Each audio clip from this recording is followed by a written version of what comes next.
So for my birthday, I ended up getting some Oxbeam ditch lights. I also got a GoPro. So this video is me utilizing both of those to record the install. Now I know there's a lot of in-depth install videos for these lights, and I didn't really want to get into a whole lot of in-depth stuff. So this is what we're going to do. I've got a time lapse. I don't want to waste it, so I'm going to do a voiceover. Right now, he is installing the relay box, which is pretty easy. There's a bolt that can easily be undone close to the battery, and you bolt it up there. And then we figured out what to do after that. I'm trying to look to see where I'm going to put things, where I'm going to tuck the wire, etc., etc. All right, so what I opted with, there's a loom of wire that runs across in front of the radiator, underneath that, just underneath the metal. So I tucked it in all across there. I went inside, and then these corners I zip tied to some free holes just to keep the slack from, falling down and things of that sort. I do believe I went to get the zip ties just now. Here we go. So on to the next move.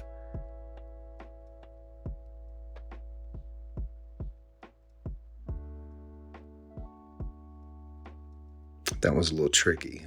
I think I had to go underneath quite a bit, and there's like a bracket. I'm not sure what the bracket's for, but I had to zip tie to it, and there's not a whole lot of space there. Once I made it to the corner, we've got the wiper motor, the brackets and everything there, and I think that's where we were at. Testing the lights after we hooked them up. They're good. So this is the first quote unquote issue that we ran into. We were going to unplug the lights, finish running the wire, but the way that Oxbeam has made those, there's a little clip that almost prevents you from pulling it apart. So we ended up having to cut the wire eventually. No big deal. You just put some butt connectors on, shrink them down, you're good to go.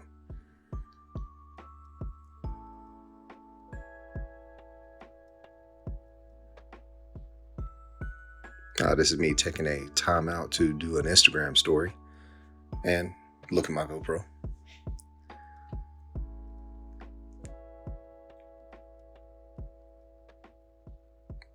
This is where we had to run the main wire into the cab.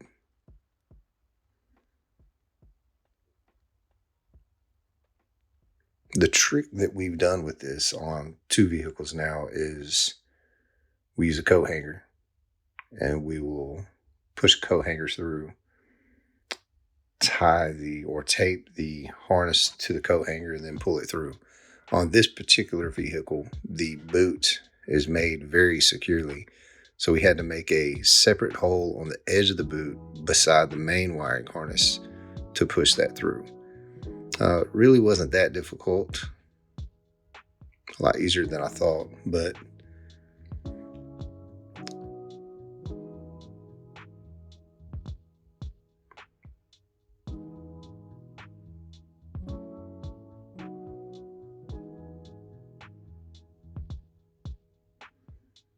one thing I will suggest, think about what you're doing beforehand and bring all your stuff out with you. I had to make several trips back and sides for little things here and there that I didn't get.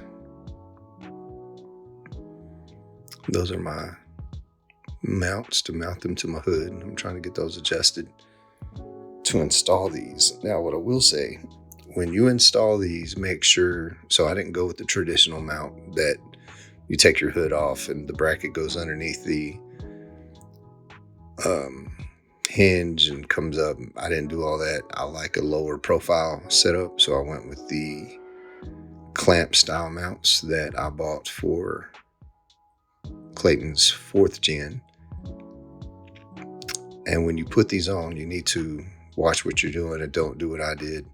They're designed to go onto the hood so far and then you bolt them down. I pushed it all the way, and it ended up pinching the hood, messing up a little bit of the paint.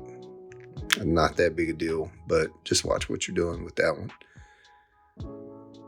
Also, the positioning on this vehicle was a little bit different than what we did on the other 4Runner.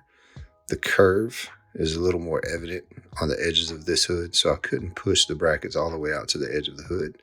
The way the hood scoops up at the end, the bracket just wouldn't clamp very well, so I had to move them in just a little bit. And what I did, what you see me doing here, is the fins on the cowl. I trimmed those to add clearance for the bracket when it came down. I also had to remove the washer arm bolt cover on the driver's side to have clearance for the light. Once I got those in place, I trimmed the fins on both sides, and the fins literally just sit down right in between, not the fins, excuse me. The brackets sit down right in the pocket of fins that I've made. It's not super pretty. You could probably do a better job than I did if you have the time. I wasn't too worried about it because it's not really visible.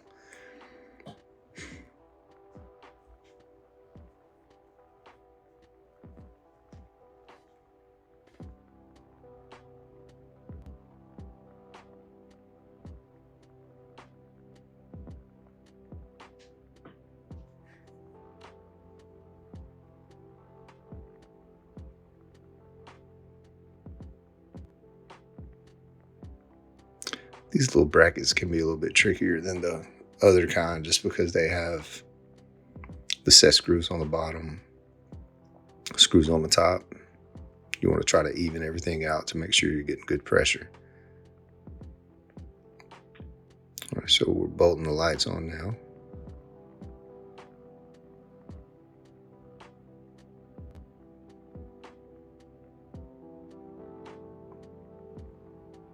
And this part is really personal preference, how far you want to make your angle. Some people point them straight forward. Some people point them straight to the side. I try to find a happy medium of where my main light is going to pick up where my headlight stops, because your headlight goes pretty wide, but it's very dim. So where that dimness begins, that's where I wanted my ditch lights to run. Not only is it going to help me on trails if we ever go on trails at night, but it helps me on the back roads that I live on to try to see a little bit more of what's on the sides of the roads.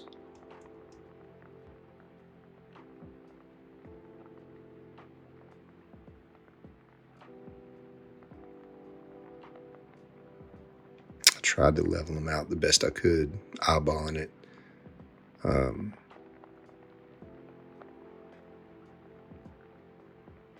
So this is the part where we're having to put the wires back together after they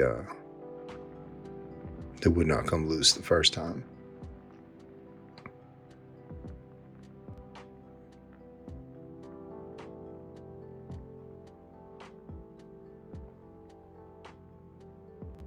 And this part is pretty straightforward, just color matching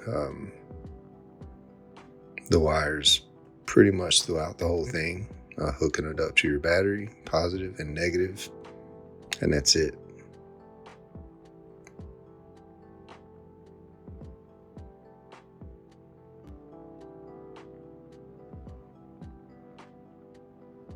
But yeah, didn't really want to go too in depth, just to give you a little idea of how to do it if you're getting ready to do it on yours. Hope you enjoyed, and happy trailing.